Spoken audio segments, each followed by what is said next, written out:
मैं हूं advocate Mohsin Sayal and today I am going to discuss section 154, 155, 156। पहले मैं आपको थोड़ा सा समझा दूं बैकग्राउंड कि हम पढ़ने जा रहे हैं, आज समझने जा रहे हैं कि रजिस्ट्रेशन ऑफ एफआईआर कैसे होती है, किसी भी मुकदमे का इंदराज कैसे करवाया जाता है। तो उसके लिए रेलेवेंट प्रोविजन जो हमारे पास सीआरपीसी क्रिमिनल प्रोसीजर कोड में प्रोवाइडेड है वो है सेक्शन 154।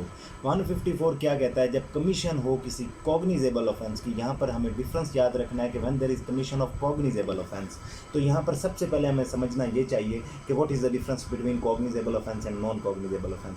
काबिल दस्तअंदाजी पुलिस ऑफेंसेस जो होते हैं उनको हम कॉग्निजेबल ऑफेंसेस बोलते हैं, ना काबिल दस्तअंदाजी पुलिस जो ऑफेंसेस होते हैं उनको हम नॉन कॉग्निजेबल बोलते हैं।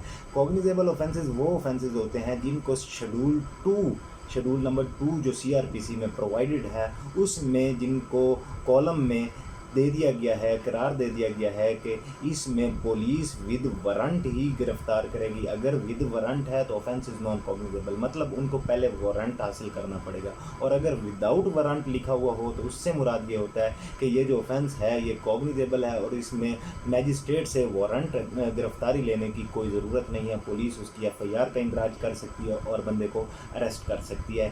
Section 154 is related to registration of criminal case और उसमें कॉग्निजेबल ऑफेंस की जो है वो रजिस्टर किया जाता है, जबकि section 155 is related to commission of non cognizable offence. जब हम इंफॉर्मेशन प्रोवाइड करते हैं related to non cognizable offence तो सेक्शन 155 सीआरपीसी अट्रैक्ट होता है, जिससे मुराद ये है कि जब भी कोई नॉन कॉग्निजेबल, अब ये पता कैसे चलेगा कि वेदर ऑफेंस इज कॉग्निजेबल और नॉन कॉग्निजेबल, तो ये पता चलता है हमें कंटेंट्स ऑफ एप्लीकेशन से कि कंटेंट्स ऑफ एप्लीकेशन जो हैं उनमें से कोई कॉग्निजेबल ऑफेंस कॉन्स्टिट्यूट हो रहा है या कोई नॉन कॉग्निजेबल ऑफेंस बन रहा है, तो उसके मुताबिक दिया जाता है। 155 में ये होता है कि 155 में जब आप कोई इंफॉर्मेशन प्रोवाइड करते हैं पुलिस ऑफिसर को तो उसकी ये जिम्मेदारी होती है कि वो उसको राइटिंग में रिड्यूस करके आप उसको ओरली बता रहे हो या आप उसको रिटर्न फॉर्म में दे रहे हो, वो आपकी एप्लीकेशन लेके उसका इंदराज जो है वो रोज़ नामचे में करेगा, ना कि आपकी एफआईआर काटेगा, क्योंकि ऑफेंस जो आपकी एप्लीकेशन से जो कंटेंट्स बन रहे हैं वो नॉन कॉग्निजेबल ऑफेंस के हैं, तो वो आपको रेफ़र कर देगा टूवर्ड्स मैजिस्ट्रेट। तो मैजिस्ट्रेट के पास जाके आपने under section 200 CrPC private complaint दायर करनी होती है और उसके बाद अगर मैजिस्ट्रेट ऑर्डर करता है तो फिर उसकी इन्वेस्टिगेशन जो है वो पुलिस कंडक्ट कर सकती है। और फिर अगर किसी बंदे को अरेस्ट करना है तो उसके लिए ज़रूरी होता है कि मैजिस्ट्रेट से वारंट गिरफ्तारी हासिल किया जाए पुलिस ऑफिसर की तरफ से।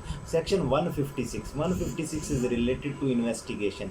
केस को जब इन्वेस्टिगेट किया जाता है तो उससे रेलेवेंट प्रोविजन जो सीआरपीसी में प्रोवाइडेड है वो 156 है। और 156 के अकॉर्डिंग जब कमीशन होगी कॉग्निजेबल ऑफेंस की तो फिर तो पुलिस एफआईआर का इंदराज करेगी और इन्वेस्टिगेट करेगी अंडर 156 बगैर मैजिस्ट्रेट के परमिशन के। लेकिन अगर 155 की बात है तो क्योंकि उसमें एफआईआर का इंदराज नहीं किया जा सकता, उसमें रोज़ नामचे में इंदराज किया जाता है कंप्लेंट का, तो उसके लिए परमिशन की ज़रूरत होती है मैजिस्ट्रेट से। अगर मैजिस्ट्रेट परमिट कर देता है तो फिर जैसे 156 में कॉग्निजेबल ऑफेंस में इन्वेस्टिगेशन की जाती है वैसे ही नॉन कॉग्निजेबल ऑफेंस की भी इन्वेस्टिगेशन की जाती है। Thank you so much.